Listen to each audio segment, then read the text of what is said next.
for me as a director was to sort of embrace the spirit of... They say Ron Howard is too nice to make enemies, and yet for a man who built his career on kindness, humility, and quiet brilliance, even he couldn't escape Hollywood's darker side for decades. Ron has directed some of the biggest stars on earth, and from Tom Hanks to Russell Crowe, navigating egos, tempers, and scandals that would drive most directors out of the business. But behind that calm, red-haired smile is a man who's seen it all. The clashes, the betrayals, and the rare moments that tested his patience to the breaking point. Because even the nicest man in Hollywood has limits. Throughout his career, Ron has spoken about certain actors and moments that haunted him.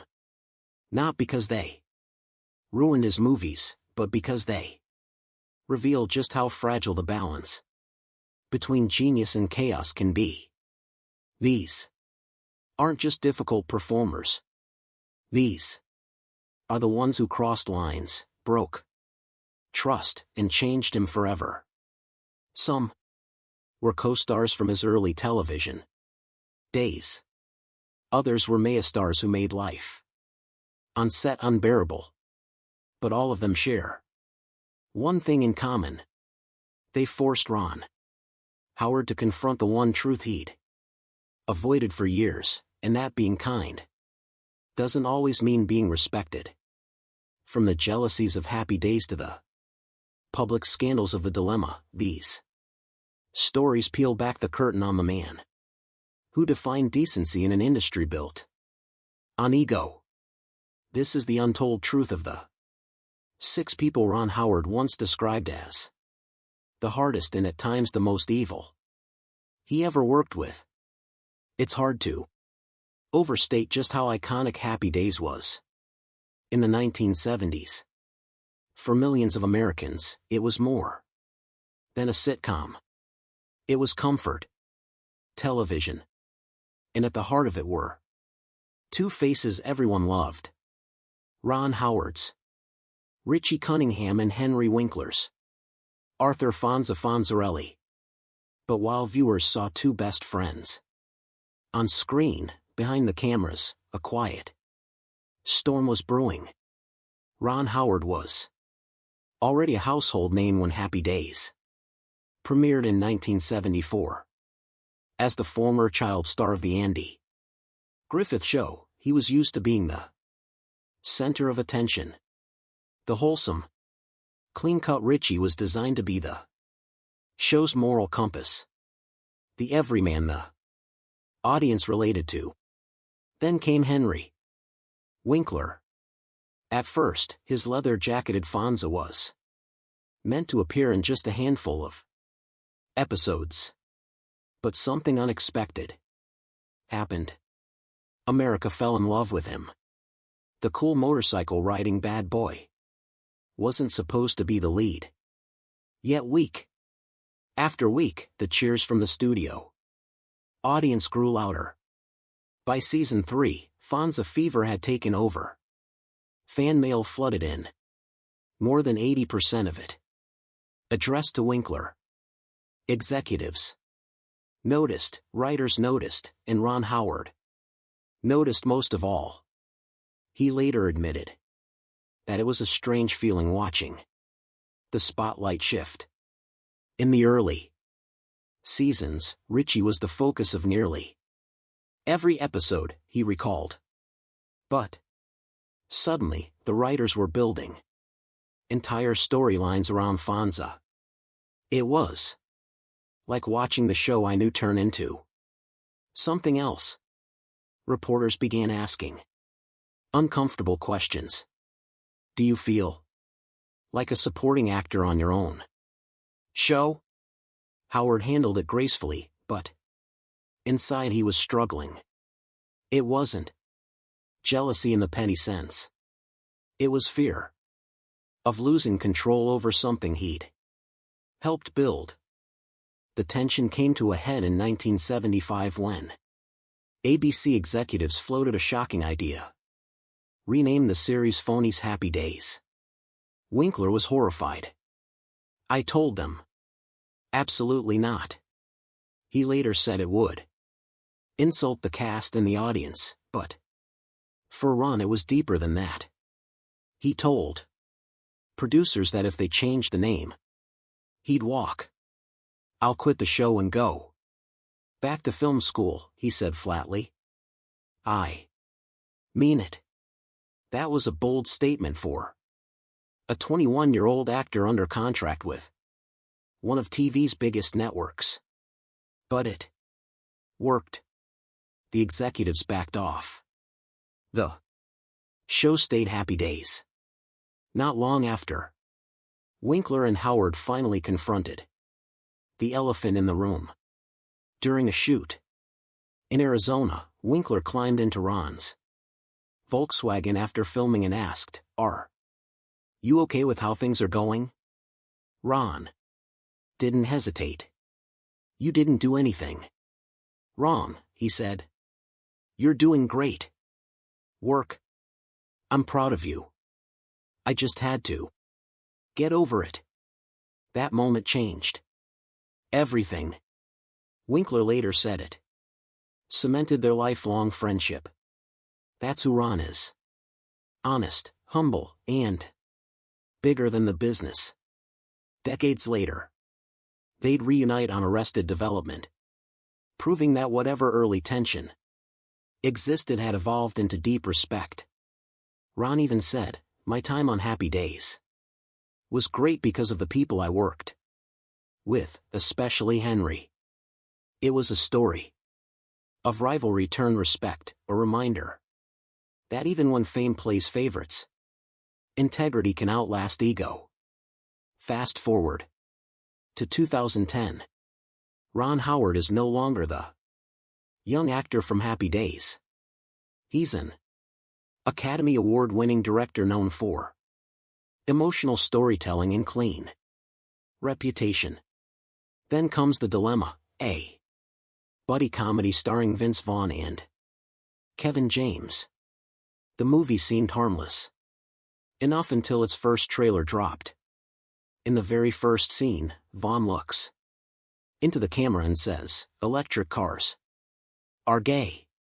Within hours, the internet exploded.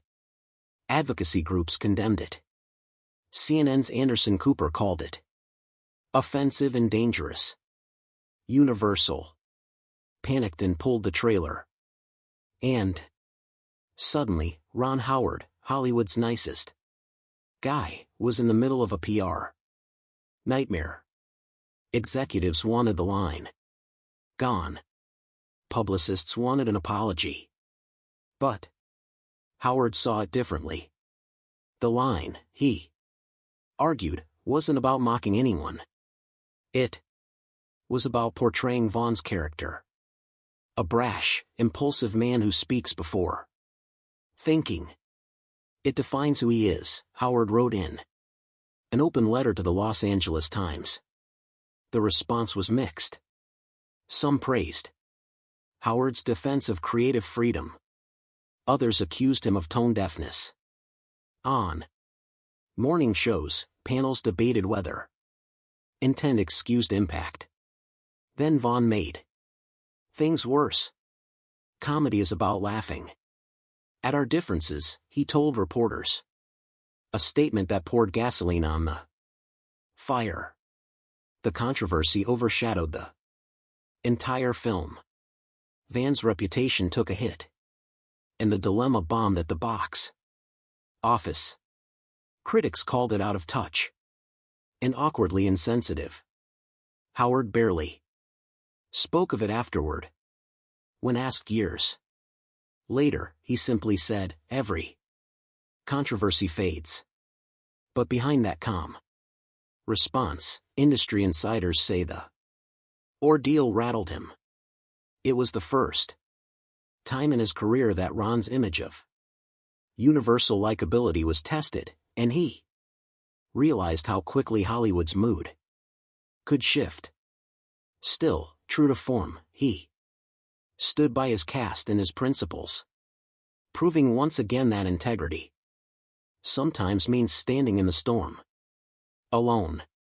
By 1995, Ron Howard was a respected director. But one event that year changed everything, and not in the way he expected. Apollo 13 was a triumph. 9 Oscar nominations, rave reviews, global acclaim. Yet, when nominations for Best Director were announced, Howard's name was missing. The industry was stunned. That year, Mel Gibson won for Braveheart. Years later, when Howard finally won for A Beautiful Mind, fate came full circle. Gibson was the one presenting the award. Days before the Oscars, Mel told him, "Backstage, I'm going to give you an Oscar, buddy." Ron laughed, thinking it was typical Gibson bravado. But when Gibson opened the envelope that night and read Howard's name, the room erupted. Ron turned around in disbelief and asked to see the card himself. Sure enough, there it was, his name printed in bold. That moment said everything about his humility. Even in triumph, he doubted it until he saw proof. Though he never spoke negatively about Gibson, insiders recall tension during their 1996 collaboration on Ransom. Mel's intensity and unpredictability clashed with Howard's measured precision. Still, Howard handled it with professionalism, earning Gibson's respect in the process. It was a rare pairing of fire and calm, one that left Howard both exhausted and enlightened. Hollywood is obsessed with youth and spectacle. Back to the Future, The Goonies, and Cocoon. Ron Howard, then only 31, directs a story about aging and renewal. His cast, seasoned veterans, led by Wilford Brimley, the tough as nails cowboy actor known for his non-nonsense attitude. From day one, they clashed. Brimley believed in instinct. Ron believed in control. The biggest fight came during the scene where the elderly characters discover the rejuvenating pool. Ron wanted big reactions. Awe, joy, disbelief. Brimley refused. Old men don't act like kids, he grumbled. He played it quiet, subtle, against direction. The take was unusable. The reshoot cost nearly $200,000. Crew members recalled Brimley throwing a mug once, cursing at an assistant director, and snapping, "I've been old all my life. Son, I don't need your advice on how to play it." Ron, ever composed, would step outside to calm down. He never yelled, a cinematographer said. But you could see it in his eyes, and he was boiling. Yet, despite the chaos, Cocoon became a hit, winning 2 Oscars. Brimley later admitted Ron was right.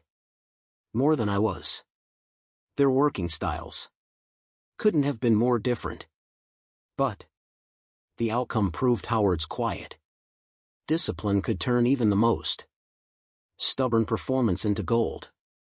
For all his patience, compassion, and decency, Ron Howard's journey through Hollywood hasn't been free of storms.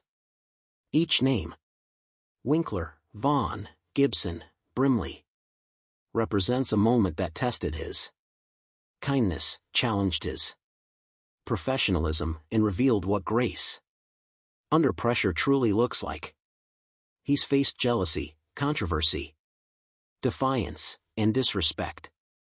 Yet through it all, he never lashed out, never lost control, and never stopped believing that good work speaks louder than pride. In an industry built on chaos, Ron Howard stands as proof that success doesn't have to come at the expense of character. And maybe that's why even after decades of fame, his legacy remains spotless. Because for Ron, the hardest people were never his enemies. They were his teachers. When Ron Howard signed on to direct How the Grinch Stole Christmas in 1999, he knew it would be one of his most ambitious projects yet. A massive set, heavy prosthetics, elaborate lighting, and at the heart of it all, one of Hollywood's most unpredictable performers, Jim Carrey. Carrey was a superstar, coming off hits like The Mask and Ace Ventura. His energy was electric, his comedy limitless, but The Grinch would push both men to their limits. The challenge began with the makeup. Every morning, Carrey spent nearly 8 hours in the chair, glued, painted, and wrapped in green fur. The process was so grueling that on day one, Carrey ripped off his mask and stormed off set. It felt like being buried alive, he later said. Ron Howard tried everything to calm him down. Empathy, humor, even compromise. But Carrey's frustration only grew. The studio had to bring in a Navy SEAL who specialized in surviving torture to teach Carrey breathing and focus techniques just so he could tolerate the costume. Even then, filming was chaos. Carrey would improvise endlessly, sometimes ignoring direction, changing lines mid-scene, or disappearing between takes. He's brilliant, Howard told crew members, but it's like trying to catch lightning with a butterfly net. In one moment of exhaustion, Ron reportedly stepped off set, disappeared for 15 minutes, and returned, dressed head to toe in a Grinch costume. The crew burst out laughing. So did Carrey. The tension broke instantly. From then on, they found a rhythm. Howard